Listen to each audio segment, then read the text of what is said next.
राधा बस रोए जा रही थी, उसके आंसू रुकने का नाम नहीं ले रहे थे। वो अपनी माँ से बार-बार एक ही बात कह रही थी, मुझे बदनाम कर उसे क्या मिला? सिर्फ उसे डिवोर्स तलाक आसानी से मिल जाए। उसने मेरा नाम गैर मर्दों के साथ जोड़ दिया, मेरी ज़िंदगी नरक बना दी। मेरे पति होते हुए खुद मुझ पर ये इल्ज़ाम लगा रहे हैं। ये वही इंसान है जो कल तक मेरे लिए सब कुछ करने को तैयार थे, दिन को रात कहने को तैयार थे। आज अपने अहंकार में मुझे नीचा दिखाने के लिए मुझे तलाक दे रहे हैं। मेरी गलती क्या?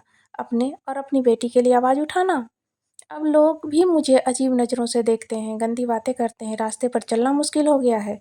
सहेलियों ने भी मुँह फेर लिया, बस कुछ ही मुझे समझती हैं और मेरे साथ हैं। माँ, आपका भाई-बहन का साथ और बेटी का प्यार साथ मेरा हौसला बढ़ाता है। मैंने भी फैसला कर लिया है, मैं लोगों के तानों से, बदनामी से डरूंगी, ना ही झुकूंगी, ना रुकूंगी। अपने आत्मविश्वास और हक के लिए बिना थके लड़ूंगी लोगों से, उस इंसान से जिसमें इंसानियत ही नहीं रही। और फिर शुरू हुए कोर्ट कचहरी के धक्के, पैसे की और समय दोनों की बर्बादी। पर कोई दूसरा रास्ता नहीं दिख रहा था। सबसे बड़ा दुख झटका उस वक्त लगता था राधा को, जब उसका पति कोर्ट में सामने खड़े होकर गलत गंदी बात बोलता था। वो बहुत मायूस हो जाती थी, कभी कभी सब कुछ छोड़कर कहीं दूर जब भाग जाना चाहती थी, पर उसका अंतर्मन उसे झकझोर देता। तुम ऐसे पीछे नहीं हट सकती, तुम चुप नहीं रह सकती। और राधा फिर हिम्मत कर खड़ी हो जाती, अपने अपनी बेटी के हक के लिए। सोचती, मैं मजबूत बनूंगी तभी बेटी को मजबूत बना पाऊंगी। जैसे जैसे कोर्ट में केस आगे बढ़ रहा था, राधा का आत्मविश्वास भी बढ़ता जा रहा था।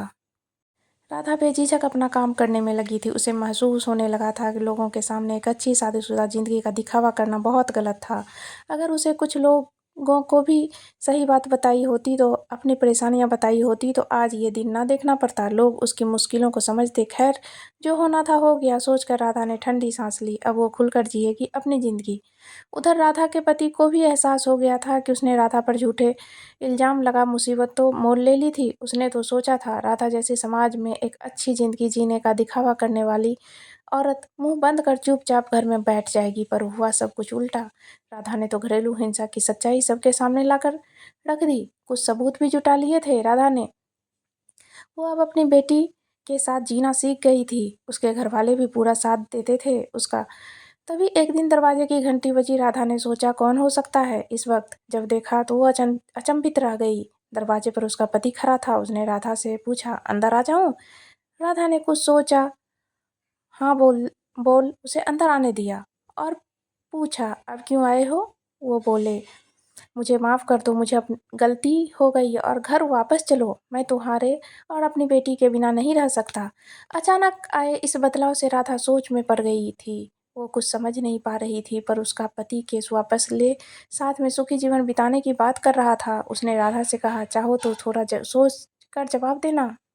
पर राधा का जवाब तो तैयार था। उसने साथ जाने से मना कर दिया और अपनी बेटी ने भी बोल दिया, मैं मम्मी के साथ ही रहूंगी। राधा का पति ये बोलकर, तुम ठीक नहीं कर रही हो, वहां से चला गया। पूरी रात वो सोचती रही, उसने गलत निर्णय तो नहीं लिया। क्या मुझे अपनी बेटी के अच्छे भविष्य के लिए साथ चले जाना था? बेटी को माँ पापा दोनों मिल जाते, शायद सच में उसकी सोच बदल गई हो। सोचते सोचते सुबह हो गई, पर सब घर वाले भी सोच में थे। क्या किया जाए, इंसान बदल भी तो हो सकता है। पर सबने समझदारी दिखा, कुछ दिन इंतजार करने का सोचा। तभी केस की तारीख आ गई। राधा ने सोचा था आज के पति के व्यवहार से पक्का निर्णय ले लेगी, और जो हुआ सोच से बाहर था। पति का वही रूप पाया। राधा आज भी अपनी बेटी के लिए लड़ रही है, बस एक बात सोचती है, उस दिन उसका पति बदला रूप लेकर घर क्यों आया था? क्या साथ जाना सही था, या अपने हक और अपने आत्मसम्मान के लिए लड़ना?